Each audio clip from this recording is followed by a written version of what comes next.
नमस्कार सर्वांना, स्वागत आहे तुम्हा सर्वांचं आपल्या ॲक्टिव्ह करिश्मा यूट्यूब चॅनलमध्ये। बघा, निवडणुकीचे काम अंगणवाडी सेविका करणार नाहीत असा मोर्चा कल्याणमध्ये अंगणवाडी सेविकाताईंनी केलेला आहे।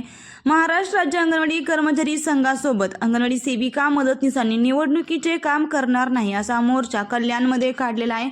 बघा ताईंनो, याच्या अगोदर केंद्र सरकारने आणि आपल्या महिला व बालविकास मंत्री आदित्य तटकरे यांनी संबंधित अधिकाऱ्यांना नोटीस दिलेली आहे की अंगणवाडी सेविकांना योजना व्यतिरिक्त कोणत्याही कामाचा बोजा लावू नये। अंगणवाडी सेविकांना फक्त पोषण आणि जे आरोग्य विषयक आहेत त्याच्या संदर्भातच फक्त काम द्यावे। जे बालकांच्या पोषणाशी संबंधित आहेत इतर कोणतेही काम अंगणवाडी सेविका मदतनीस करणार नाहीत असा GR असून देखील संबंधित अंगणवाडी सेविकांवर कामाची जबरदस्ती केली जात आहे। त्यामुळे त्या अंगणवाडी सेविकांनी मोर्चा केलेला आहे। नक्की या मोर्चामध्ये अंगणवाडी सेविकाताईंनी मदतनीसांनी काय म्हटलं हे आपण थोडक्यात या व्हिडिओच्या माध्यमातून जाणून घेणार आहोत। व्हिडिओ शेवटपर्यंत पहा आणि आपल्या ॲक्टिव्ह करिश्मा या यूट्यूब चॅनलवर जर नवीन असाल तर आज आपल्या चॅनलला सबस्क्राईब करून घ्या, जेणेकरून येणारे अंगणवाडीचे नवनवीन अपडेट्स आणि माहिती सर्वात प्रथम तुम्हाला भेटेल। व्हिडिओ महत्त्वाचा होणार आहे ताईंनो, व्हिडिओ शेवटपर्यंत पहा। मोर्चा काढण्याचं याचं कारण असं आहे की आमची गेल्या 1-1.5 वर्षापासून BLO म्हणून इथे नियुक्ती करण्यात आली होती, पण तेव्हा आमचं कामाचं कुठलंही प्रेशर नव्हतं। पण आता एवढ्या कामाचं प्रेशर आमचं वाढलेलं आहे आणि त्या व्यतिरिक्त म्हणजे आमच्या अंगणवाडीचं फार या कामामुळे आमचं नुकसान होत आहे। आम्ही कुपोषण निर्मूलन समिती याच्यावरती आम्ही काम करतो, शासन यावरती हे काम करत असतं। आमच्या अंगणवाडीचे मुलं जी शासनाच्या योजना आहेत त्या योजनेची कामं असतात, ही कामं आमची एवढी पेंडिंग असताना BLOचे कामं आम्ही आतापर्यंत त्यांना सहकार्य केलं, पण आता त्यांची एवढी जबरदस्ती वाढलेली आहे। एरियातल्या लोकांची नागरिकांची रात्री बेरात्री फोन येतात, त्यांचं प्रेशर असतं। इथले आमचे जे अधिकारी आहेत, जे सुपरवायझर आहेत, जे मोठे प्रांत ऑफिसर आहे, यांचं वेगळ्या प्रकारचं प्रेशर असतं। आज आम्ही एक महिला आहोत, महिला असलं प्रत्येकाचं घर एक वेगवेगळं असतं, प्रत्येकाच्या घरामध्ये काही गोष्टी सगळ्या समजून घेतल्या जात नाही, त्यांच्या घरात भांडणं सुरू झालेली आहेत।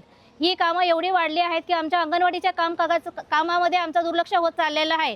त्यामुळे आमची मुलं ही आमच्या शिक्षणापासून त्यांच्या आहारापासून वंचित राहायला लागलेले आहेत। कारण आमचे सेविका आणि मदतनीस ह्या दोन्ही सुद्धा जर BLOचे कामं इथे जर दिवसभर करतील तर आमच्या अंगणवाडी कोण सांभाळणार आहे? कारण आमच्या अंगणवाडीचं सुद्धा कामकाज असतं, जे आम्हाला 1 ते 10 तारखेपर्यंत कंप्लीट सगळं करावं लागतं। मग तिथे ती कामं कोण करणार? आणि इथे BLOचं एवढं प्रेशर आलेलं आहे। आमचं एवढीच मागणी आहे की आम्हाला ह्या BLOच्या या पदावरून आमची कार्यमुक्त आम्हाला केलं पाहिजे। आतापर्यंत आम्ही तुम्हाला सहकार्य केलेलं आहे, पण यापुढे आम्हाला कुठल्याही गोष्टीचं आम्ही प्रेशर घेणार नाहीत आणि तुम्ही देऊ नका। आमची हीच मागणी आहे की तुम्ही आम्हाला या BLO या पदावरून कार्यमुक्त करावे। आम्ही आमच्या 100 बायका मिळून प्रांत ऑफिस कल्याणमधलं तिथे आम्ही मोर्चा घेऊन आलो आहे। कारण की आम्हाला 2 वर्षापासून निवडणुकीमध्ये बूथ लेवलची कामं लावली होती। त्यावेळेस पण सांगताना असं सांगितलं होतं की तुम्ही आम्हाला मदत करा।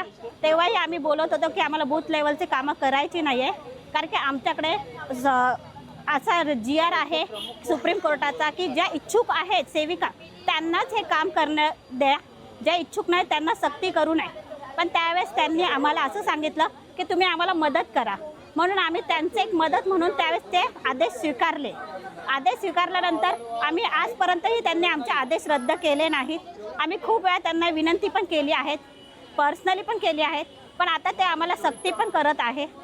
आज माननीय आपली आदिती तटकरे मॅडम ज्या महिला बालविकासच्या मंत्री आहेत, त्यांचंही लेटर आहे की आमच्या अंगणवाडी कार्यकर्ते अत्यावश्यक सेवेसाठी आहेत, त्यांनाही ही सक्ती करू नये BLOची। आज आम्ही हे लेटर ह्या प्रांत ऑफिसला खूप वेळा जमा केले आहे, पण तरीही ते आम्हाला ह्या कामातून मुक्त करत नाही आहे। मागण्याही मान्य केल्या जात नाही आमच्या। आम्ही खूप वेळा मागण्या ह्याच आहे की आमचं BLOचाच रद्द केलं पाहिजे, कारण की आमच्या आदिती तटकरे मॅडम पण आमच्या पाठीमागे आहेत। हां, मागण्या मान्य नाही झाल्या आमच्या तर आम्ही असंच पुढे आंदोलन करणार आहोत, कारण की आम्ही हे BLOच्या ड्युटी करणं, आम्ही वेतन श्रेणीवर नाही आहे तर आम्ही मानधनी पदावर आहेत। बूथ लेवल ऑफिसर हा वेतन श्रेणीचा व्यक्ती, ज्याला तुम्ही वेतन